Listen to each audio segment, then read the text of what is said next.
बिस्मिल्लाहिर्रहमानिर्रहीम अस्सलामुअलैकुम।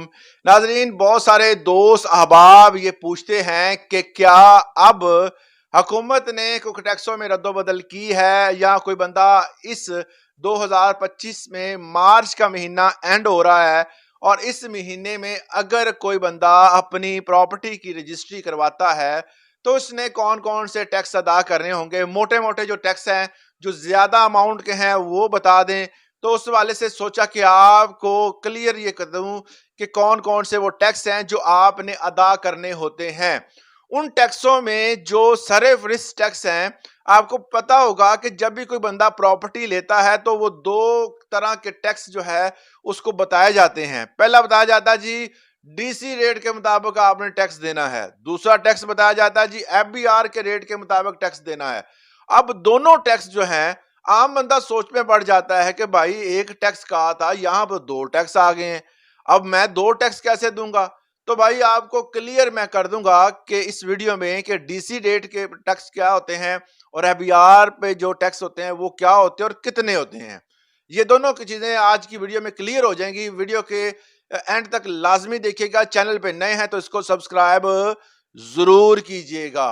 अब यहां पर बात होगी है कि डीसी रेट और एफबीआर रेट क्या होता है। पहले मैं आपको बता दूं कि ये दोनों टैक्स गवर्नमेंट के हैं।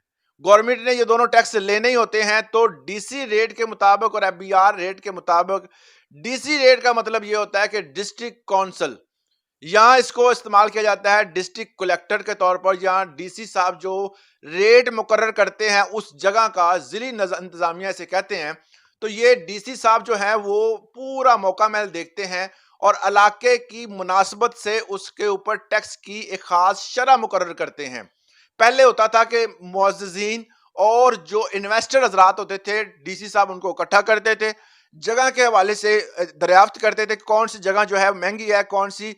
तो उसके बाद जो है वो उसकी मुकम्मल तौर पर डिटेल लेने के बाद टैक्स लगाया जाता था। मगर अब जो है वो डीसी साहब खुद ही सारा कुछ कर लेते हैं और उसके ऊपर एक खास शरह की जो टैक्स है वो लगा देते हैं।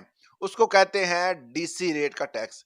एफबीआर जो है वो बेचने वाला और जो बंदा खरीद रहा है, दोनों के ऊपर टैक्स लगाती है 236C और 236K, जो मतलब खरीदार है उसके लिए और जो सेलर है उसके लिए। दोनों के मतलब जो है वो ये डिफरेंशिएट करती है टैक्स को। और इस वाले से आपको मुकम्मल मैं डिटेल देता हूं कि एक खरीदार और एक बंदा जो फरोख्त कर रहा है प्रॉपर्टी को, जो बेच रहा है वो क्या टैक्स देगा और जो खरीद रहा है वो क्या टैक्स देगा। मौजूदा 2025 मार्च के इस महीने के एंड पे जो टैक्स है वो कितने होंगे। अब बात कर लेते हैं खरीदार की, जो बंदा प्रॉपर्टी खरीद रहा है।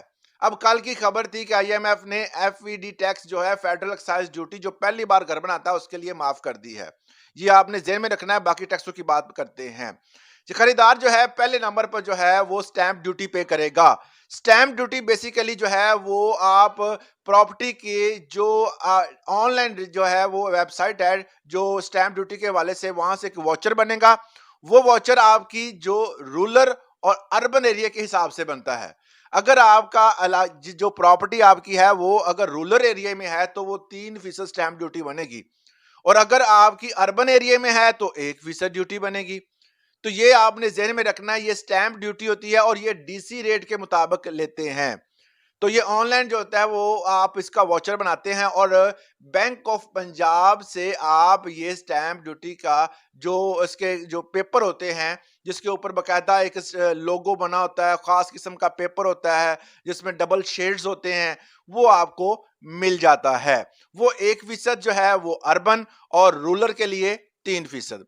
नंबर 2 पे जो टैक्स है बायर का, खरीदार का जो टैक्स है वो है 1% टीएमए, तहसील म्यूनिसिपल एडमिनिस्ट्रेशन। जो हमारी लोकल गवर्नमेंट है वो भी टैक्स लेती है, तो वो 1% आपको वो भी देना पड़ेगा। जब आप पूरा स्टैम्प पेपर पर हर चीज लिख लेते हैं उसके बाद आप जाकर वहां पर उसके ऊपर मोहर लगती है, पैसे देते हैं, वोचर बनता है, वो आपसे पैसे लेकर उसके बाद उसकी जो है वो रसीद आपको दे देते हैं। नंबर 3 पे जो टैक्स है वो है एफबीआर का टैक्स, जिसको कहते हैं 236K अकॉर्डिंग टू लॉ। ठीक है, तो इसमें भी 3 कैटेगरी बना दी है उन्होंने।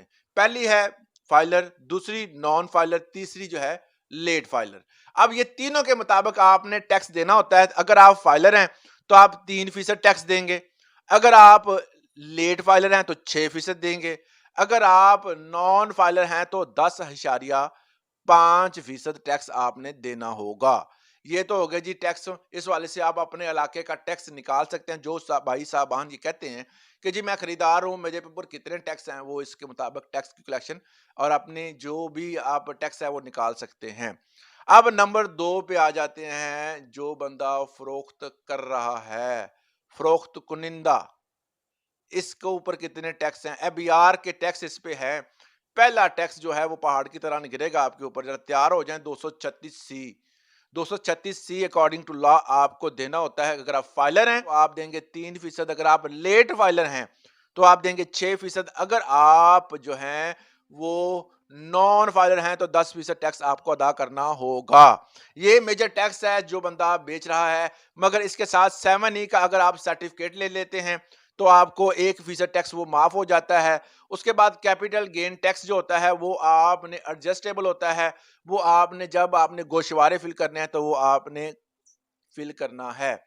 इसके साथ रजिस्ट्री की पास करने की जो फीस है आजकल उन्होंने रखी हुई है वो भी आपको अदा करनी होती है। तो तकरीबन वो 3-4 हज़ार या 5,000 वो फीस है वो अदा करनी होती है। तो ये वो फीसें हैं, मेजर फीसें हैं बड़ी बड़ी। कुछ लोग कहते हैं जो फलां फीस रह गई है वो 1,000 रुपया वो देना है, 500 वो देना है। भाई जो बड़े मेजर टैक्स हैं उनकी मैं बात कर रहा हूं यहाँ पर, जिसकी अमाउंट काफी ज्यादा बनती है, लाखों में बनती है। और उस अमाउंट के मुताबिक जो मेजर टैक्स हैं वो मैंने आपके गोश गवार कर दिए हैं, आपको बता दिए हैं। ये टैक्स 2025 मार्च के एंड के तक जो है और इसके बाद भी बजट तक जो है वो यही आपको अदा करने होंगे। और इसके अलावा अगर आपका कोई सवाल है, आप अपनी प्रॉपर्टी के हवाले से पूछना चाहते हैं कि डीसी रेट क्या है, ये कैसे बनता है और इसका कैसे निकाला जाएगा, कैलकुलेशन कैसे होगी, डीसी रेट निकालने का फार्मूला ऑनलाइन कैसे निकालते हैं मैंने बताया हुआ है। मैं यहाँ पर जो है वो उसका लिंक जो है वो लगा दूंगा। वो आप लिंक से उसको खोलें। उस वेबसाइट, वो मैंने वीडियो में बताया हुआ है कि वेबसाइट पर आपने किस तरह जाकर अपना डीसी रेट जो है वो कैलकुलेट करना है। तो वो आपने लाजमी कर लेना है। ठीक है, तो ये आज की अहम वीडियो थी। इस वाले से अगर आपका कोई सवाल है तो कमेंट सेक्शन में जरूर पूछिएगा। आज के लिए इतना ही, इजाजत दें। अल्लाह हाफिज।